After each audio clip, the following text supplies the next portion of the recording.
Yep, my people. The Conversation Continues series is back.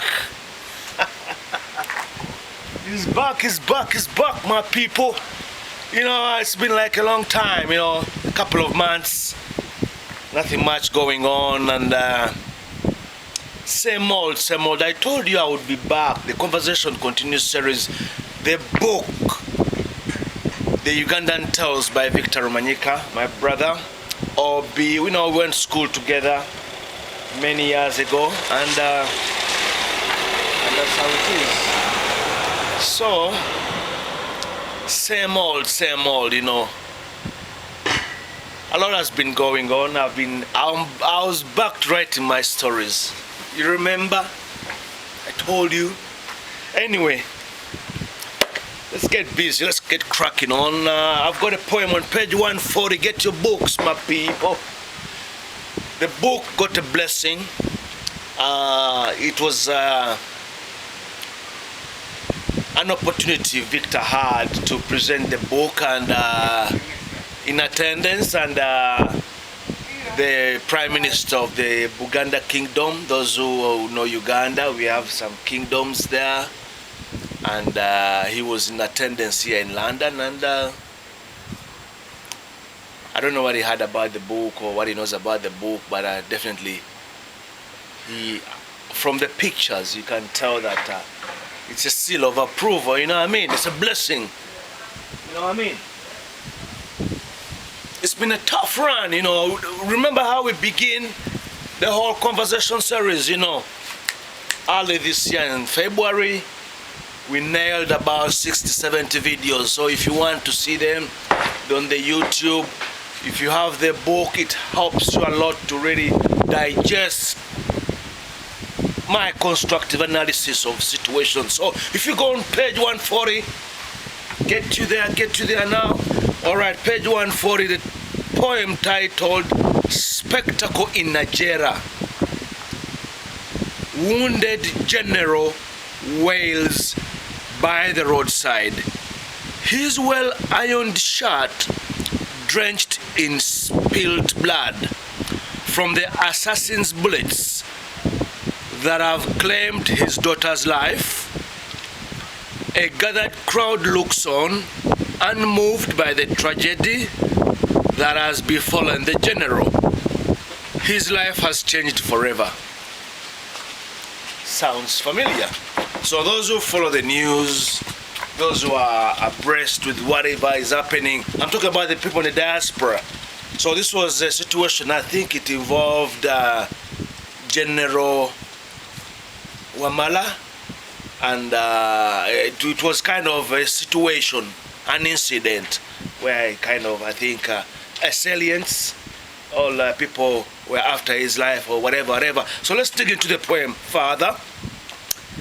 The assembled crowds record and take pictures on their cheap Chinese technophones as they position themselves for the perfect shots of the unfolding tragedy. Next stanza. Four-wheel SUVs drive past the embattled general without betraying any interest in his unfolding agony. The driver's eyes set on their errands. How did we get to this? ? Our conscience dulled in another man's pain and loss. How did we get to this? Unmoved by the suffering of others, what do we do? Bleeding General asks. So I mean, life, empathy, sympathy, morality, Bleeding General. What's going on here, people? Tell me what's going on. A bleeding general narrowly has survived being killed, so to so quote unquote, but has lost his daughter. So the question is, Was it a targeted attack? Was the daughter in the cross line? Was she caught out in the crossfire? What did the general do? You know what I mean? What was the general up to? We are assuming now, because being a general, you would be well abreast with countermeasures of self-defense. Was he armed? Where are his bodyguards? Why are they only talking about the driver? Why is he just in an SUV? You see what I mean? So in terms of security, in terms of knowing what you are supposed to do, what was he doing in Najeera? Okay, I'm assuming he's coming from his residence where he's staying in Najeera. But in terms of, I'm thinking that the general should be staying in the quarters, safe areas, you know what I mean? I'm talking in terms of like America, Fort Hood, staying somewhere safe. But anyway, let's bring back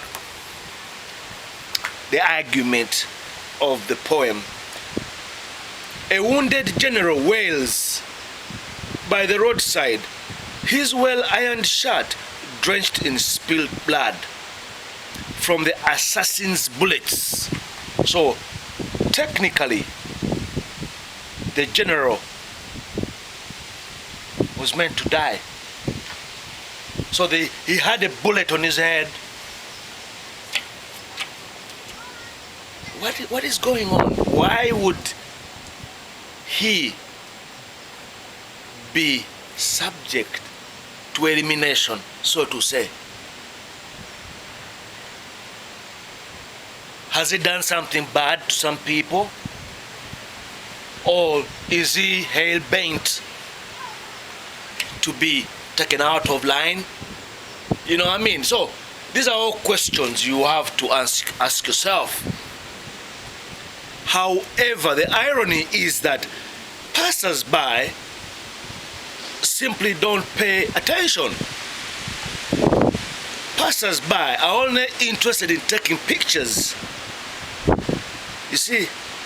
So the question now lingers, how did we get to this? Do we have a divide? Do we have the haves and the have-nots? Do we have people who are hated? Is the army hated? Tell me, Ugandans, tell me, what's up? What's up? You hate the army. What has the army done? So, I'm making this argument because if you look at the argument in place, it's like the army is supposed to enforce security. The army brought peace. So, is it rule by the gun, die by the gun? The conversation continues. So, here we are, a general wailing, shouting, and I believe those who saw the video on the media, the social media, was it something of national interest? You see, because if you look at the structures of security in the country, you have the CDC, Chief of Armed Forces, you have the Command of the Armed Forces, you have the Minister of Defense, you have the Major Generals, you have the Generals, you have all these high people in terms of security. So, is the country safe? Tell me. Is the country safe? And why is it that the general is so relaxed about his security? Ask yourself that question. So, the poem on page 140, titled Spectale in Najeera, sends out a message. So if you're reading the book, it puts you in line with what you want to know about the Ugandan tales. So I've talked about buying the book every now and then. It's not like chastising people that they don't know what they're doing or they have to do something. I'm doing the second phase of the conversation series There are lots of poems in here, and they're very engaging and more or less informative. I'm not going to say they're entertaining because that's not the point. The book is about tells from an authoritative perspective. So I leave the poem on page 140 as it is, and I'm going to another poem, and pretty much we tiptoe towards the new beginning of chapter 2. People, I love you.